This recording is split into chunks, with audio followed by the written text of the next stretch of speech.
Welcome to another episode of Mysteries Unknown. In this podcast, I've got Bruce with me.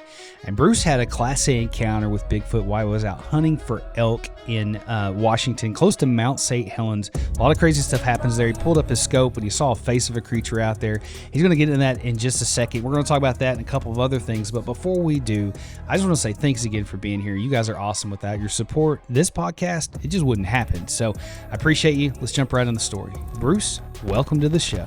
Thank you, sir. Glad to be here. Well, thanks so much for being here, man. I know this isn't always an easy thing to talk about, but this encounter that happened to you about 3 years ago in Mount St. Helens, why don't you just take us to the beginning of the story and kind of walk us through the encounter? Okay. I went rifle hunting with a buddy of mine. We normally, when it comes to elk, we're hunting muzzleloader and black powder. And this year, that year is different. And so it was a whole new game. The area didn't have a lot of hunters, but remote access. And so we just pushed out to an area that we knew we wouldn't come across other hunters and have to worry about, getting scoped out or the typical rifle stuff that goes on. And so we went down this old logging road, and I was guessing it was at least 30 years old. And there wasn't any tire tracks on it, so it hadn't been driven. Halfway into it, there's really thick alder, and so I knew no vehicles had been back there. And so it was a good chance we're going to run into something. And so we just started moving slowly and trying to get into the I call the spirit of the woods, where you're just almost one. And it's not like you're in a stalk mode or just walking. It's just you're just moving. And so for me, I just get into the zone. I can hear a lot better. And then I'm just moving with the sounds of the woods. And so we went down probably about 3/4 of a mile down this logging road. And it's just the area changed where it's like young saplings, but looking on the hillside they're all bent over. And almost like a heavy snow came down the year before, but it was only in this one section. I didn't think too much of it. And so we were in the spot, and I picked up my rifle, and I'm just looking through my scope in the woods. I don't know why I felt that I didn't have binoculars, so I was just scoping things out.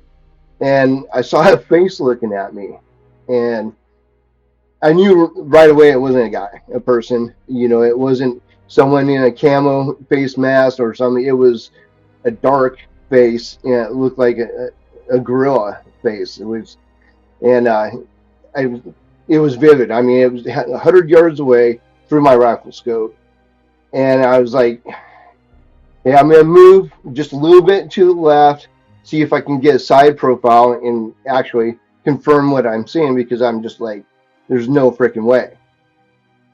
And so I just 3 inches, I moved to the left, and I still had visual. And then when I couldn't see anything else besides this tree it was by, and I went back and it was gone, like in a split second. And I stood there thinking, okay, what I just see was, it was gone. It was there. It was clear as day. I mean, just like I'm looking at you, I can see your face, all the features, and I'm just in shock. And my buddy, he's one of those guys where he's not afraid of anything in the woods, cats, bears, and stuff. And so I wasn't going to tell him anything about this. And I just, trying to figure out, is this a good area that, why would they be here in this area? And it turned out that I think it was where they were living, like a family group. But the one I was looking at, it didn't look like an older one. It looked like a younger one, or a female face, or just really perfect. It wasn't wrinkly, and so it was maybe a juvenile, I was thinking. But I noticed all the trees, like I was saying before, they're all bent in a certain direction, like someone was just hanging on them and bring them down to the ground. And going back, I just started paying attention more of that area, and it made perfect sense because it was on a mountain ridge, where the backside of it where we were just went nowhere. I mean, there's no roads, nothing. And then on the other side, it was the highway that basically goes up and around Mount St. Helens to the top of the Windy Ridge. and then up further, like if you're heading to Mount Rainier, like when the woods go perfectly still, usually there's a predator or another person or maybe it's you. And I've had that experience a lot. So that whole area just, different things happen. I sent you a picture of, I was just meeting up with my buddy, and I just had a feeling in. I looked over and I thought I saw something in a grove of alder. So I just snapped some pictures, but I was in a hurry. So I met up to him, and then I looked down later and I was like, what's in there? Either a family of bear or, they're dark shapes, and a lot of people picked out more than one. And I'm like, wow, and so the things like that, I think they happen because I'm not looking, I'm not trying to find something. I stumble across a weird thing, and I captured that moment, and actually it worked out pretty good. It'd be interesting to have some, analysts look at it and say, okay, that's a bear in there. I can tell, by the shape, but it's like there's more than one. And so, if there's a mama with cubs, why would she be held up in like a little grove of alder? It's just bizarre things like that. And like I said, it's the same area. It's around Mount St. Helens. It's not the side that blew out, but it's the south side where the mud flows. And that whole area is just, you can't get in there without going down miles, old logging roads.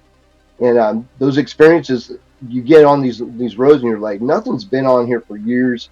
What's back in here? And to me, it made perfect sense if as a family group of Sasquatch, and I didn't want to have any contact with anybody. I picked the most darkest road that is the furthest away from civilization, and not having contact. And that's what brought me back to that experience when I saw it through the scope. Is I don't think it was expecting us to be there, and obviously I wasn't expecting to see that in my scope. So it just, a coincidence maybe, it just, and that's why I'm really, it brought a curiosity, almost an infatuation about these old logging roads. You want to find out the history of them. When was this logged? How's the forest grown back? And usually these roads are still clear. You can walk them, 50 years later, 80 years later. And it's something really sacred, it seems like. And I've come across an area like that, and we were elk hunting again. And it was during the heat of the summer, but the elk trail like stopped on the side of the road where it spurred out, and it wasn't touched. And I was like, why are the elk not going that direction? And so I started going further on that road, and I'm like, something feels weird here. And respectfully, I just backed out of it because, I go in areas like that, and I don't want to intrude. I just, I get that sense, spiritual sense that I'm not wanted in here. I'm just going to back out. And I think hearing a lot of stories where people get rocks thrown at them and logs and stuff like that, they don't sense that warning or feel that warning, and they're on a mission, to see something, maybe push something, and I think they get aggressive that way. I've heard people talk about encounters before, and the ones around here are usually pretty mellow, nothing violent. I had a friend years ago tell me about a pretty crazy experience he had where a log was thrown against the corner of his house. And I saw the log a couple of days later, and there's no way a human could do it. No way in all. And it wasn't like it fell out of a tree. It was thrown at the corner of his house, almost like down, like an incline, like it went overhead and threw it down towards the house. And it busted the log on the corner of his house and caused some pretty good damage. And the story behind that is crazy, because this is back when I was a non-believer, I was a skeptic, and I hear these stories, I'm like, oh, that's a good story. And then years later, have my own experience going, wow, that's pretty heavy. And this experience he had he's Native American living up by Lake Merwin, which is the same area of Washington, Southwest Washington. And he was outside peeing off his deck one night, and he heard this, "Ugh," and he said, "What's that?" And he fired his 357, and then it went quiet. And he went back in the house, and that's when 10 minutes later, this log slammed in the side of his house. And yeah, Dennis Reeder, he makes flutes now. I think he's still up there. Quite the character. I was helping him clean up his home. He was putting in these shipping containers, and we were getting ready for that. The next day, he says, "I had a really crazy experience, Bruce." And I'm like, "What happened?" He said, "Well, I got pinched in between these containers, and I was yelling for my wife, Rose, and I blacked out. And I woke up, and the EMS was there, and they're like trying to figure out what happened." And he says, "I don't know. They're thinking that maybe when I blacked out, I relaxed and then I was unstuck, you know." Well, uh, what is it? About 2 weeks later, he's like, "You won't believe this." He said, "I'm out working, middle of the day, and I hear my something say my wife's name, Rose, Rose." And she came down, my wife Rose, and she's like, "Why are you calling me?" He says, "I'm not." And she says, "There's some up there yelling my name." And he's like, "The only thing I can figure is when I was yelling for her, he thinks that Sasquatch actually came there and helped him when he was squishing in these containers, and he is yelling, and somehow mimicked his wife's name days later." But yeah, that story stuck with me. It was great for the kids, because I'd say, don't go in the woods. Bigfoot's out there; he's gonna take you. you know? Yeah, man. No, that would definitely keep you out of the woods. That seems like that whole area is just wrapped up with that kind of stuff. I had a guest on the show not that long ago, and he kind of had the same kind of encounter where he thinks Bigfoot saved his life. There was a pack of wolves he walked up on, and next thing you know, he heard this noise, and he looked back behind him, and there was Bigfoot standing there, and basically, the wolf scattered, and he thinks that this thing saved his life. But man, that's a pretty crazy experience. And being a non-believer in Bigfoot before that, after seeing that and having those encounters, how did that change your life, and how did that change your relationship with the woods? I grew up in the woods, feeling pretty comfortable, and knowing the predators that were around, cats, bears. Years of hunting, I've come across black bear quite a few times, and so I had one bear that I shot at and missed, and then I thought I'd scare him off, and it didn't work. He just looked at me, and I realized, okay, animals, prey is scared of us, they're going to take off. Predators won't always do that. And so, like, I started paying attention more to, like, the jays, when the jays would light up, and they'd be like, what's causing that? And I'd say 50-60% of the time, it's a predator in the area. It could be you. So I went from going to a hunter to more of feeling, okay, what is around me? And so when I get senses of, like, sometimes like that frozen, terrified, you want to run, that's I've had a couple of those experiences, and it brought back that fear again of, this is something I don't quite understand.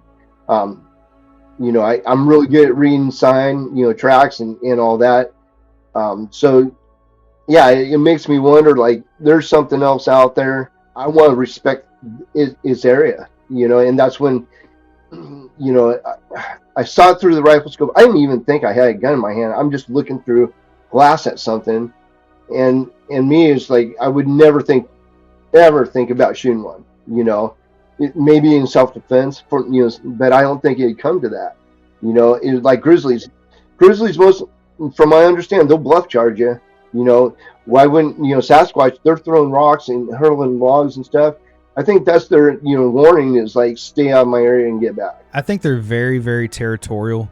I think they're generally in family groups, packs. I don't even like to use the word family, but they're in that kind of a thing, and I think they just don't want you back there where they're at. That's kind of what I believe and what I think. I would be really curious to know what your opinion of Bigfoot. What do you think it is? Ken Metzger, a really good friend of mine. He's got the Montana International Research Group. We've talked about it a lot, and I'm going with the primate theory, because I watched a really interesting documentary on different apes and like chimpanzees versus different intelligences, and the family behavior was really bizarre, and this one family group, the male chimp was docile, and his brother took over, ran him off, and he was the aggressive chimp that was, beating the crap out of all the other males, chimpanzees.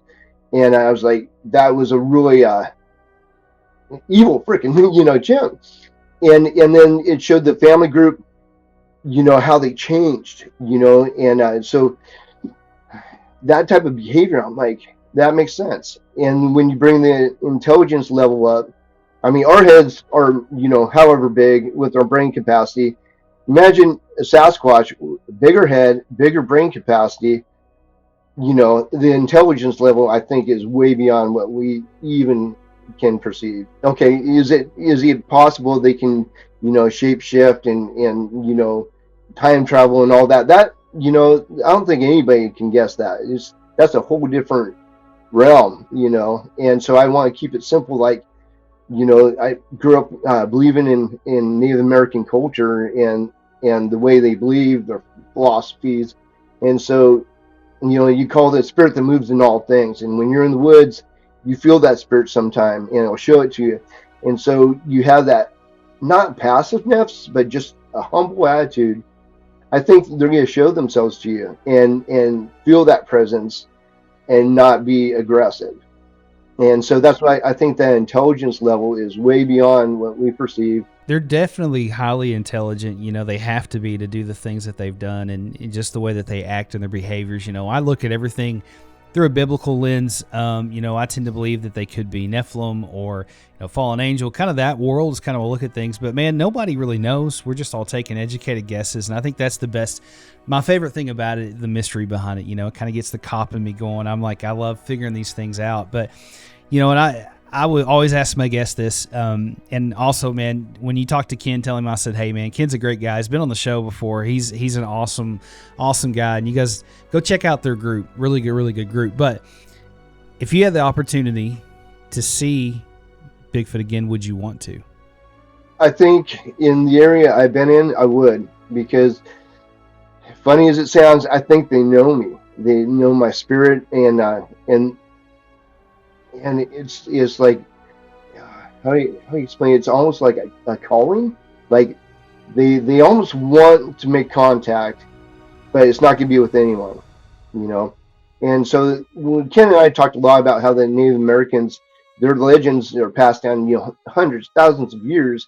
So you can't deny that there is something. Why are they talking about something in the woods and with respect? So that's why I think you go in with a humble attitude, and there is a possibility that you can have a lot better contact than if you're just tunnel vision going through the woods, trying to hit that next trailhead or wherever your map is taking you. You miss a lot.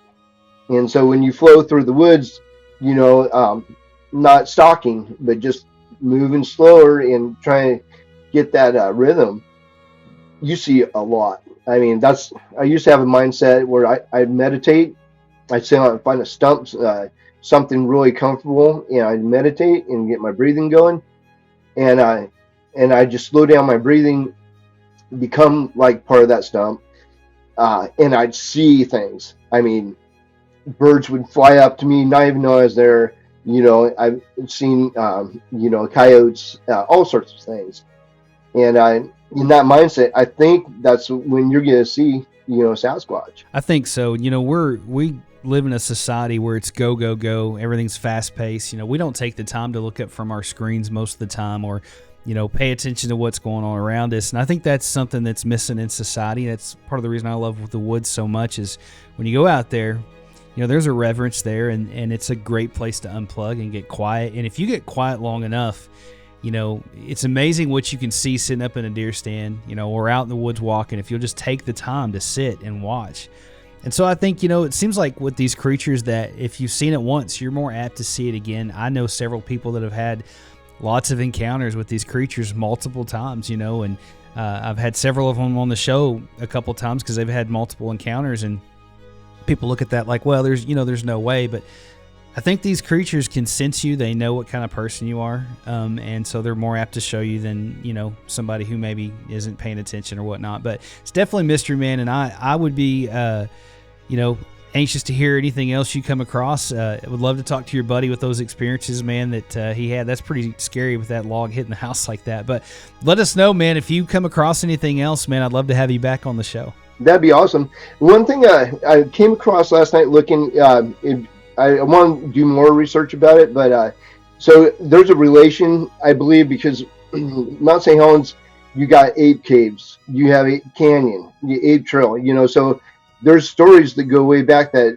I want to find out more about, but I came across the relation of Mount St. Helens eruption, and apparently they said that the Army National Guard came in and removed some bodies. And so I was like, that's really interesting. What they do, where are they at?